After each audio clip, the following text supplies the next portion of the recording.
Hello guys, നമ്മുടെ പുതിയൊരു വീഡിയോയിലേക്ക് എല്ലാവർക്കും സ്വാഗതം. നമ്മുടെ ഇന്നത്തെ വീഡിയോ ഒരു കുക്കിംഗ് വീഡിയോയാണ്. നിങ്ങൾ തമ്പനയിൽ കണ്ടതുപോലെ നല്ല കിടുക്കാച്ചി കേരയുടെ തലക്കറിയാണ്. നമ്മുടെ എന്താ പറയുക, നല്ല ടേസ്റ്റി ആയിട്ടുള്ള ഷാപ്പിൽ നിന്ന് കിട്ടുന്നതിലും ടേസ്റ്റ് എന്ന് വേണമെങ്കിൽ പറയാട്ടോ. എനിക്ക് ഭയങ്കരമായിട്ട് ഇഷ്ടപ്പെട്ടു. ആവശ്യത്തിന് എരിവും പുളിയും ഉപ്പൊക്കെ പിടിച്ച് നമ്മുടെ തലക്കറി നല്ല കിടുക്കാച്ചിയായിട്ട് എങ്ങനെയാണ് തയ്യാറാക്കേണ്ടതെന്ന് നോക്കാം. സിമ്പിളാണ്. അപ്പോൾ ഇതെല്ലാവരും ട്രൈ ചെയ്ത് നോക്കണം. അതുപോലെ തന്നെ എൻ്റെ വീഡിയോ ആദ്യമായിട്ടാണ് കാണുന്നുണ്ടെങ്കിൽ സബ്സ്ക്രൈബ് ചെയ്തിട്ടും കാണാം. അപ്പോൾ അതെങ്ങനെയൊക്കെ തയ്യാറാക്കണമെന്ന് നോക്കിയാലോ. അപ്പോൾ ആദ്യം തന്നെ ഒരു തക്കാളി എടുക്കാം. അത് നമുക്ക് മിക്സിയുടെ ജാറിലേക്ക് ഇട്ടതിന് ശേഷം 3 ടേബിൾ സ്പൂണോളം കാശ്മീരി ചില്ലി, അതുപോലെ 3 ടീസ്പൂണോളം മുളക് പൊടി, പിന്നെ നമുക്ക് 1 ടീസ്പൂൺ നിറയെ മഞ്ഞൾപ്പൊടി, ഇനി കുറച്ച് വെള്ളവും കൂടി ചേർത്ത് ഇതൊന്ന് അരച്ചെടുക്കാം. അങ്ങനെ ഇവിടെ തക്കാളി നല്ലപോലെ അരച്ചെടുത്തിട്ടുണ്ട്. നമുക്കിനി നേരെ കറി വെക്കാൻ നോക്കാം. അതിനായിട്ട് ഒരു മൺചട്ടി എടുത്ത് വെക്കാം. ഫ്ലെയിം ഓൺ ചെയ്തതിന് ശേഷം നമുക്ക് കുറച്ച് വെളിച്ചെണ്ണ ഒഴിച്ചെടുക്കാം. ഏകദേശം ഒരു 4 ടേബിൾ സ്പൂണോളം വെളിച്ചെണ്ണ, 1/2 ടീസ്പൂൺ കുരുമുളക് പൊടി, 1/4 ടീസ്പൂൺ ഉലുവ, പിന്നെ കുറച്ച് ഇഞ്ചി, വെളുത്തുള്ളി, പച്ചമുളക്, വേപ്പില. ഇഞ്ചി ഒരു ചെറിയ കഷ്ണം അത് ചതച്ചത്, അതുപോലെ 6 ചെറിയ വെളുത്തുള്ളി കഷ്ണങ്ങൾ, പിന്നെ 2 പച്ചമുളക്. ഇപ്പോൾ പച്ചമുളകെന്ന് കാണുമ്പോൾ നിങ്ങൾക്ക് കുറവായിട്ട് തോന്നും, പക്ഷേ ഇത് നല്ല എരിവുള്ള ഗുണ്ടുമുളകാണ് കേട്ടോ, നല്ല എരിവാണ്. അപ്പോൾ അതുകൊണ്ടാണ് നമ്മൾ 2 ഇട്ടേക്കുന്നത്. അപ്പോൾ എന്തായാലും മുളക് പൊടിയൊക്കെ ഇട്ടിട്ടുണ്ട്, ആവശ്യത്തിനുള്ള എരിവ് എന്തായാലും ഉണ്ട്. അപ്പോൾ ഈ ഒരു മുളകും കൂടി ആകുമ്പോഴേക്കും ഈക്വലായിട്ട് വെക്കോളൂ. അപ്പോൾ അതേ വേപ്പിലയും കുറച്ചും കൂടി ഇട്ടിട്ട് നല്ലപോലെ ഒന്ന് വഴറ്റി കൊടുക്കാം. നമ്മുടെ ഇഞ്ചിയും വെളുത്തുള്ളിയും എല്ലാം നല്ലപോലെ ഒന്ന് മുരിഞ്ഞതിന് ശേഷം നമുക്കിതിലേക്ക് ചെറിയുള്ളി ചേർത്ത് കൊടുക്കാം. ഇതിൽ ഞാനിപ്പോൾ 10-15ഓളം ചെറിയുള്ളി എടുത്തിട്ടുണ്ട്. ചെറിയുള്ളി എന്തോരം കൂടുന്നു അത്രയും നമ്മുടെ കറിയുടെ ടേസ്റ്റ് കൂടുള്ളൂ. ഇനി ഇത് നല്ലപോലെ ഒന്ന് വഴറ്റി ഈ ഒരു കളറാകുമ്പോഴേക്ക് നമുക്ക് നേരത്തെ പേസ്റ്റാക്കി വെച്ചിട്ടുള്ള തക്കാളിയും ആ പൊടികളൊക്കെ ഇതിലേക്ക് ഇട്ടെടുക്കാം. എന്നിട്ട് നല്ലപോലെ ഇളക്കി കൊടുക്കാം കേട്ടോ. ഇനി നമുക്ക് ഈ ആ ഒരു ജാറിൽ കൂടി കുറച്ച് വെള്ളം ഒഴിച്ചതിന് ശേഷം അതും കൂടി ഒന്ന് മിക്സ് ചെയ്തിട്ട് ഇതിലേക്ക് ഒഴിച്ചു കൊടുക്കാം.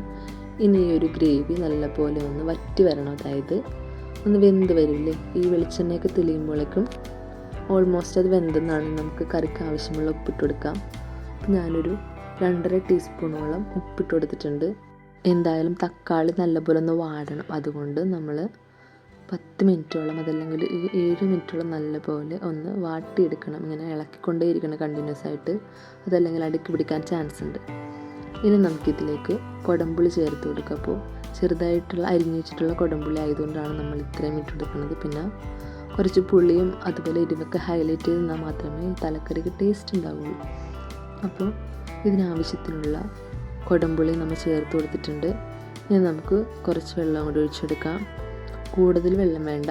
നമ്മുടെ ഈ ഒരു കറിയുടെ ഒപ്പം നിൽക്കണത്, ഇത് മീനും കൂടി ഇട്ടതിന് ശേഷം ആ ഒരു ഒപ്പം നിൽക്കുന്ന രീതിക്ക് നമുക്കിതിലേക്ക് വെള്ളമൊക്കെ ഒഴിച്ചെടുക്കാം കേട്ടോ. അപ്പോൾ ഇതിവിടെ വെള്ളം നല്ലപോലെ തിളച്ച് വന്നിട്ടുണ്ടെങ്കിൽ നമുക്ക് കഴുകി വൃത്തിയാക്കി വെച്ചിട്ടുള്ള കേരയുടെ തല ഇട്ട് കൊടുക്കാം. ഈ കേരത്തല ഏകദേശം 1.25 കിലോ ഉണ്ട് കേട്ടോ. അപ്പോൾ ആ ഒരു കണക്കിനാണ് നമ്മൾ പൊടികളും അതുപോലെ ഉപ്പും പുളിയും എല്ലാം ഇട്ട് കൊടുത്തിട്ടുള്ളത്. നല്ല ടേസ്റ്റാണ് സത്യം പറഞ്ഞാൽ. ഞാനത് കഴിക്കേണ്ടെന്ന് ഓർത്തിരിക്കണമായിരുന്നു. എനിക്ക് തലക്കറിനോട് വലിയ താല്പര്യമില്ല. ഞാൻ ഓൾറെഡി ആകെ കഴിക്കുന്ന തല എന്ന് പറഞ്ഞാൽ എനിക്ക് സത്യം പറഞ്ഞാൽ കൂരിയുടെ തലയാണ് ഇഷ്ടം. വേറൊരു മീറ്റിൻ്റെ തലേനോട് എനിക്ക് വലിയ താല്പര്യമൊന്നുമില്ല. അപ്പോൾ എന്തായാലും ഈ ഒരു മീൻ കഷ്ണം അതുപോലെ കറിയൊക്കെ റെഡി ആയി കഴിഞ്ഞപ്പോഴേക്കും അതിൻ്റെ കളറൊക്കെ കണ്ടപ്പോൾ എനിക്ക് ഭയങ്കരമായിട്ട് കഴിക്കണമെന്ന് തോന്നി. അങ്ങനെ ഞാൻ കഴിച്ചു. നല്ല ടേസ്റ്റ് ഉണ്ടായിരുന്നു. അപ്പോൾ ഇതുവരെ നിങ്ങൾ ഈ കേരത്തല കഴിച്ച് നോക്കിയിട്ടില്ല എന്നുണ്ടെങ്കിൽ എപ്പോഴെങ്കിലും ഒന്ന് കേരത്തല കാണുമ്പോൾ മേടിച്ചിട്ട് ഇതേപോലെ ഒന്ന് ട്രൈ ചെയ്ത് നോക്കൂ കേട്ടോ. നല്ല കിടുക്കാച്ചി ടേസ്റ്റ് ആയിരിക്കും. സത്യം പറഞ്ഞാൽ ചോറും കപ്പയൊന്നും എനിക്ക് വേണമെന്നില്ല, ഈ മീൻ മാത്രം വെറുതെ തിന്നാനും ഭയങ്കര ടേസ്റ്റാണ്. അപ്പോൾ നമുക്ക് ഇതെല്ലാം ഒന്ന് തിളപ്പിച്ചെടുക്കണം. നല്ലപോലെ തിള വന്നതിന് ശേഷം നമുക്കൊരു 10-25 മിനിറ്റോളം ഫ്ലെയിം കുറച്ച് വെച്ചിട്ട് നമുക്കൊന്ന് വേവിച്ചെടുക്കാം. അപ്പോൾ അതേ നമ്മുടെ തലക്കറി ഇവിടെ നല്ലപോലെ തിളച്ച് വന്നിട്ടുണ്ട്. ഇനി നമുക്കൊന്ന് ഫ്ലെയിമൊക്കെ കുറച്ചിട്ട് അങ്ങ് വറ്റിച്ചെടുക്കാം കേട്ടോ. അങ്ങനെ ഒരു 25 മിനിറ്റിന് ശേഷം നമ്മുടെ കറി ഇവിടെ റെഡി ആയിക്കൊണ്ടിരിക്കുന്നതിന് വെളിച്ചെണ്ണ എല്ലാം തെളിഞ്ഞ് വന്നിട്ടുണ്ട്. നമുക്കിനി കുറച്ച് കറിവേപ്പിലയും ഇട്ടിട്ടൊന്ന് 5 മിനിറ്റും കൂടി ഒന്ന് വേവിക്കാൻ വെക്കാം. ഇപ്പോൾ ഇത് നോക്കി നല്ല കിടുക്കാച്ചി ടേസ്റ്റി ആയിട്ടുള്ള രീതിക്ക് കാണാൻ തന്നെ നല്ല സൂപ്പറായിട്ടുള്ള നമ്മുടെ തലക്കറി ഇവിടെ റെഡി ആയിട്ടുണ്ട് കേട്ടോ. നിങ്ങൾക്ക് വേണമെന്നുണ്ടെങ്കിൽ കുറച്ചും കൂടി വറ്റിക്കാം. ഇതിപ്പോൾ ഇച്ചിരി ചാറ് മുമ്പിൽ നിൽക്കുന്നത് ഞങ്ങൾക്ക് ചാറ് ഭയങ്കര ഇഷ്ടമാണ് മീത്തിൻ്റെയൊക്കെ, ഇങ്ങനെ പ്രത്യേകിച്ച് വെക്കുന്ന കറികളുടെയൊക്കെ.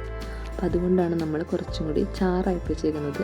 നിങ്ങൾക്ക് വേണമെന്നുണ്ടെങ്കിൽ ഒരു 5-6 മിനിറ്റും കൂടി ഫ്ലെയിം ഫുള്ളിൽ ഇട്ട് കഴിഞ്ഞാൽ നല്ലപോലെ വറ്റി ശരിക്കും ഷാപ്പിൽ നിന്ന് കിട്ടില്ല, ഒരു കുഴമ്പ് പോലത്തെ രീതിയിൽ അതേപോലെ കിട്ടും.